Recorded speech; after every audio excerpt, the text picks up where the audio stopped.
According to USDebtClock.org, our country currently has $18 trillion in debt and is continuing to increase.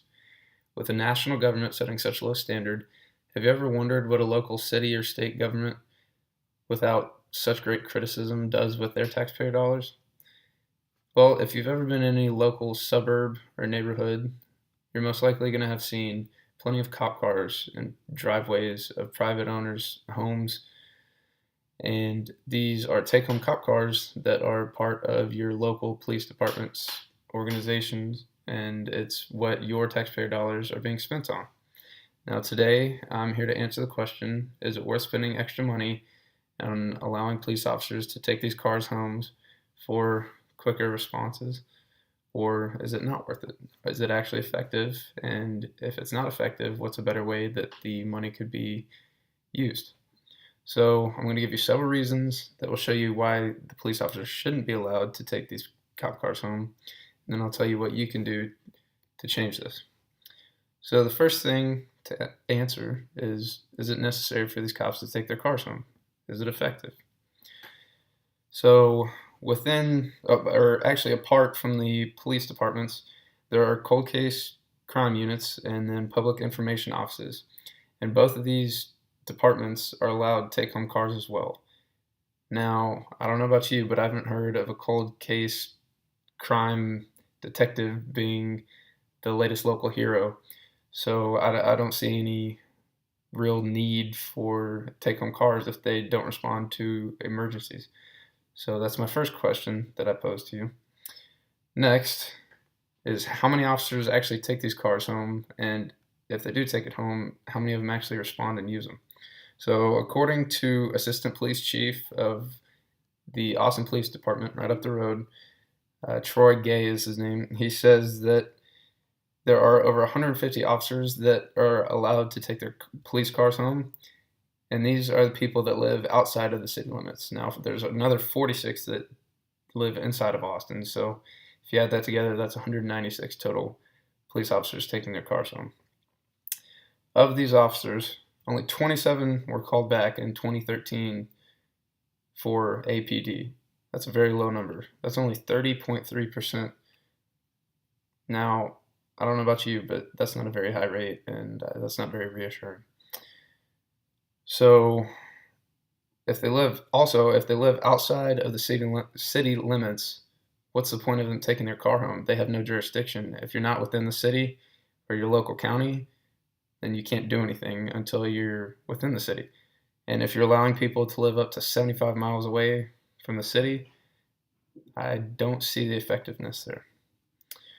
So the next thing I'm going to go over is the use or wear and tear on the car. Does it outweigh the officers taking better care of the cars? So if it's your assigned police car, yes, of course, you're going to take better care of it. But does that outweigh the extra mileage of taking it home and the extra fuel? So the police cars are replaced on a mileage and age basis. Age is going to be continuous, so they don't really have control over it. But mileage, you're constantly taking your car back and forth to work, and if you're 75 miles outside the city, that adds up a lot. According to KVUE News in Austin, the total amount of miles traveled by the police department for their take-home cars is 3,500 miles per day. That's over $2,000 per day in fuel and maintenance. If you add that up throughout the entire year, that's 672,000 miles traveled, and that's a minimum of $376,000, and that's all on your taxpayer dollars. Now, that number is not including the 46 Austin Police Department officers that live within the city. That just involves the people living outside the city. So as you can see, there's a large amount of mileage and money spent and used up on take-home cop cars. So they can take these cars home. That's already a fact. But the next thing is, are there any limits or rules for these officers? And KVUE did some more research and more interviews with some of the other police chiefs. And most departments don't even track what their police officers do with the cars. They could take their family out to eat for dinner, or they could go to a movie, and guess who's paying for the gas? That'd be you. Guess who's paying for the maintenance? That'd be you. They have no jurisdiction over what the police officers do, and it's completely on your dollar. So if they don't pay for their own gasoline, why are they taking the cop car out to a movie or dinner when you have to pay for gas if you go out to a dinner or movie? It just doesn't make sense. So how can this problem be solved? I agree that yes, having cop cars throughout the cities, it would make it safer. If a criminal is going to see a cop car, they're probably going to be deterred and be a little fearful of a cop responding to a 911 call if it's right across the street. So maybe an alternative would be to limit the cop cars. Maybe not completely take them all away, but at least control and strategically place the cars that are taken home based upon where the officers live. Also, if you're a non-emergency responder, such as the cold case crime unit or public information officers, why are you taking a car home? You shouldn't be doing that. Those, I believe, should be eliminated. Also, the cop cars should be monitored for where they're going and what they're doing. If you're taking your family out to eat for dinner or taking them to a movie, that should not be paid by fellow citizens. That should be on your dime, and you should be required to cover the cost. So, I mean, in the end, you can provide regulations, and it'd be a fine balance that would have to be met. So, if we at least reduced or eliminated take-home cop cars, how would this improve your city? What would this do for you?